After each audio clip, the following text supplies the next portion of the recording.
أهلا وسهلا بحضراتكم. كتير من الأهالي أول ما طفلهم بيتأخر في الكلام بيسألوا هو محتاج تخاطب ولا نستنى شوية يمكن يجي وقت ويتكلم لوحده، وفي اللي بيفتكر إن الجلسة مجرد تعليم نطق أو ترديد كلمات، لكن الحقيقة إن اللغة والتواصل مش رفاهية، دي بنية أساسية في شخصية الطفل وتكوينه الاجتماعي والعقلي والنفسي كمان. في الفيديو ده هنتعرف مع بعض على إنه يعني إيه تخاطب وإمتى نبدأ وإزاي نقول إن ابننا تطور في اللغة، وإيه هي الحلول العملية اللي ممكن ننفذها في البيت أو الجلسات. تعالوا نشوف مع بعض إجابات الأسئلة دي سوا في لقائنا النهاردة، خليكم معانا.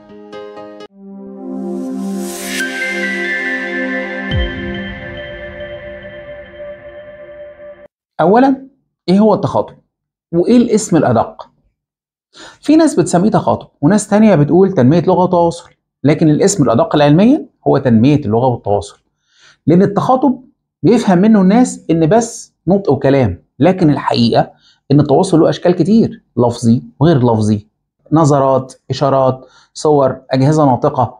يبقى كل تخاطب هو جزء من التواصل، لكن مش كل تواصل هو تخاطب لفظي. ثانياً، إيه هي مشكلات التخاطب؟ المشكلة مش دايماً في الكلام، ولكن أحياناً في المجالات دي. الفهم زي ضعف اللغة الاستقبالية، عدم التفاعل اللي هو ضعف التواصل الاجتماعي، استخدام غير مناسب للغة اللي هو ضعف برجماتية اللغة، أو الإخراج الصوتي نفسه اللي هو اضطرابات النطق أو اضطرابات الصوت أو الطلاقة اللفظية، أو غياب أي محاولة تواصل بوجه عام، ده غياب الدافعية بقى أو الرغبة في التواصل.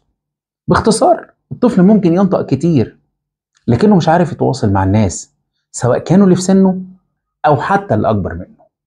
ثالثا، إيه هي المهارات اللي بنشتغل عليها في جلسات تنمية اللغة والتواصل؟ 1. اللغة الاستقبالية، يعني الطفل يفهم الكلام اللي متوجه له، هات الكورة، فين ماما. 2. اللغة التعبيرية، يعني الطفل يقدر يطلب، يعبر، يجاوب، يسأل بأي وسيلة، كلمة، إشارة، صورة. 3. التواصل غير اللفظي، وهو التعبير باستخدام النظرات، تعبيرات الوجه والإشارات ونبرة الصوت. 4. النطق والإخراج الصحيح للأصوات والكلمات، يعني الطفل بيقول الكلمة بس مش واضحة، لازم في التدريب تكون واضحة. 5. المهارات الاجتماعية التفاعلية، زي انتظار الدور في الكلام، التواصل البصري أثناء الكلام، طلب المساعدة، بدء الحوار في الوقت المناسب. رابعا، مين هي الفئات اللي محتاجة تخاطب أو تنمية لغة وتواصل؟ أطفال التوحد، أطفال التأخر النمائي، أطفال الإعاقات الذهنية، الأطفال اللي عندهم فرط حركة وتشتت انتباه، الأطفال اللي عندهم فقدان سمع، الأطفال اللي عندهم تأخر في النطق بدون أي سبب واضح اللي هي اضطرابات النطق واللغة، الأطفال اللي عندهم متلازمات جينية زي الداون وبرادر ويلي، وكتير من أطفالنا اللي عندهم مشاكل في التواصل اللفظي مع الآخرين. خامسا، إمتى نبدأ جلسات تخاطب أو تنمية لغة؟ بحسب تعريف الأكاديمية الأمريكية لطب الأطفال، أي طفل مش بينطق كلمات مفهومة عند سن 18 شهر أو مش بيربط كلمتين مع بعض بعد عمر 2 لازم يعرض على طبيب تخاطب. وبشكل أبسط، لازم تاخد بالك كولي أمر من العلامات دي عشان تاخد قرار التدخل أول ما تلاحظ إن الطفل مش بيستجيب كويس، سواء كان لاسمه أو مش بيحاول يقلد أصوات أو ما بيقولش ولا كلمة بعد عمر سن 1.5 سنة، أو عنده كلمات لكن ما بيستخدمهاش للتواصل، أو بيكرر كلام كتير من غير فهم، وده بنسميه في بعض الحالات إيكولاليا.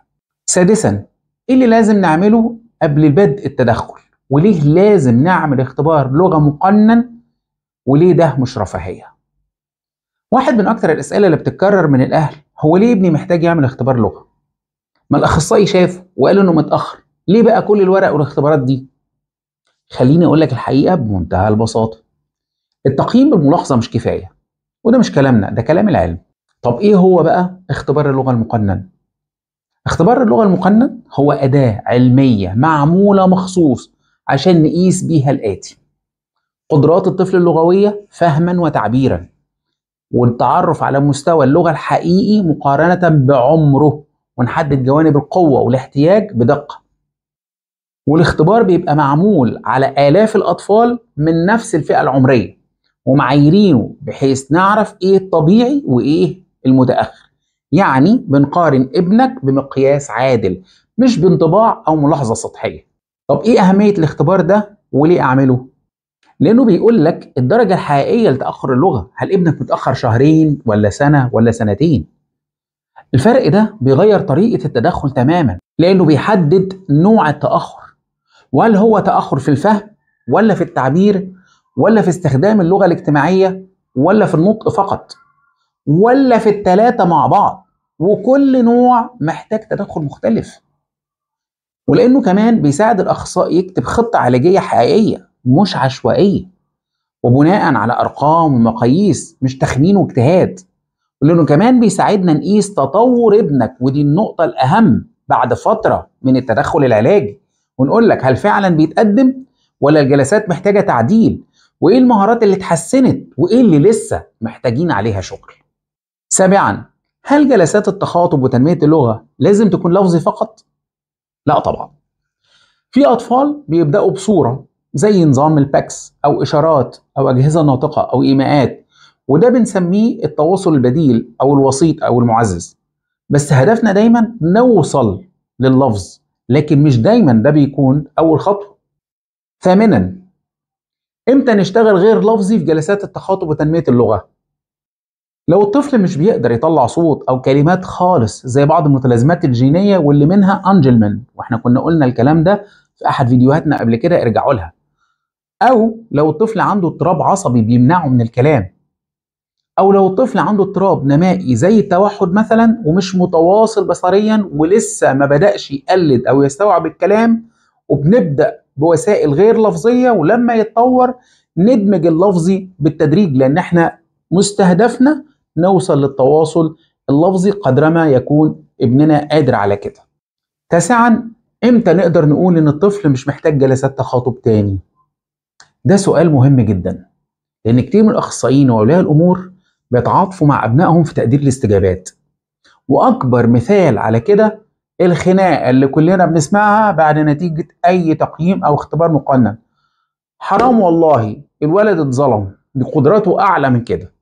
ودي مشكله كبيره، لان اللغه اهميتها مش بس تواصل، لا دي كمان اداه تعلم، خاصه للطلاب المدمجين، وبالاخص لو عندنا خطه واضحه لدمجهم ونقدر نوصل بيهم للتعليم الجامعي. عشان كده بنأكد على تلقي جلسات التخاطب وتنمية اللغة بمختلف اللغات اللي الطالب بيتعلم بيها، عشان نقدر نحقق الفهم اللغوي الصحيح والفهم القرائي الدقيق. وباختصار، لازم قرار توقف الجلسات ده يكون بناء على قياس مقنن، اختبار لغة مقنن يقول لنا ابننا وصل لإيه علشان نقدر ناخد القرار.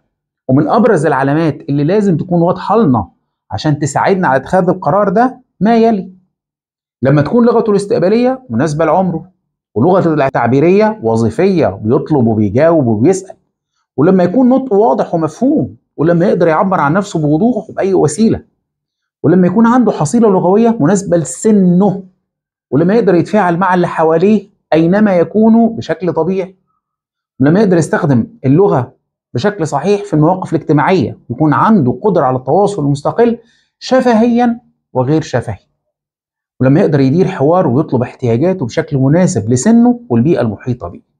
عاشرا، ايه هو تأثير مشاكل التخاطب على شخصية الطفل وسلوكه؟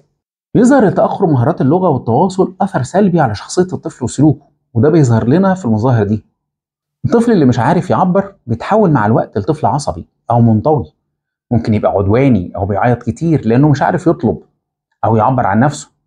ثقته في نفسه بتضعف وبيتأخر في المهارات الاجتماعية.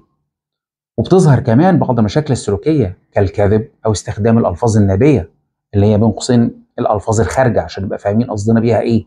ممكن يتم تصنيفه غلط في المدرسة أو يتقال عليه مش طبيعي وهو بس مش قادر يتكلم. بتكون عنده صورة ذاتية سلبية، إن الطفل بيحس إنه أقل من الآخرين، وخاصة لما يقارن نفسه بأقرانه اللي في المدرسة. نبدأ نشوف صعوبات لاندماجه في اللعب أو صعوبات لاندماجه في المدرسة. بيحصل كمان تأخر في المهارات الأكاديمية زي القراية والكتابة، وده بيأثر على بناء الصداقات والعلاقات لاحقا بالنسبة لابننا. 11، ايه هي النصايح اللي ممكن نوجهها لبعض الأخصائيين؟ خليك دايما مرن، لو الطفل مش جاهز لللفظي ابدأ بالبدايل غير اللفظية. ما تركزش على عدد الكلمات، ولكن ركز على وظيفة التواصل نفسه ووظيفية استخدامه للكلمات دي. اشتغل دايما في بيئة محفزة، ما تخليش الجلسة مملة. واشرك الأسرة في الخطة العلاجية وعلمهم يشتغلوا معاه في البيت. التواصل محتاج ممارسة ومحتاج تعميم، وأفضل بيئة للتعميم هي بيئة البيت.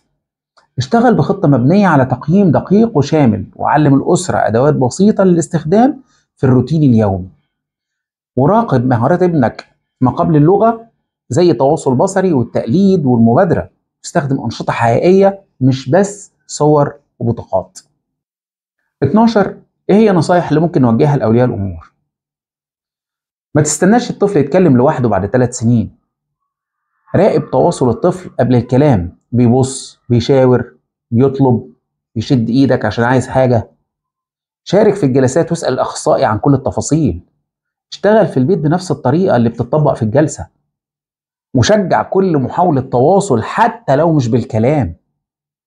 العب مع ابنك وعلمه من خلال مواقف مختلفة.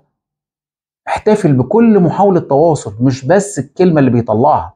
مجرد انه عمل تواصل معاك دي بداية، هيقدر بعديها يستخدم الكلام. ما تستناش ان يبقى فيه كلام واضح عشان تبدأ بالعلاج. قلل استخدام التلفزيون والموبايل لانه تواصل من طرف واحد. وبنركز هنا، اقول لك قلل مش امنع. وافتكر برضو اللي قلناه على استخدام الموبايل والتلفزيون في فيديوهاتنا قبل كده.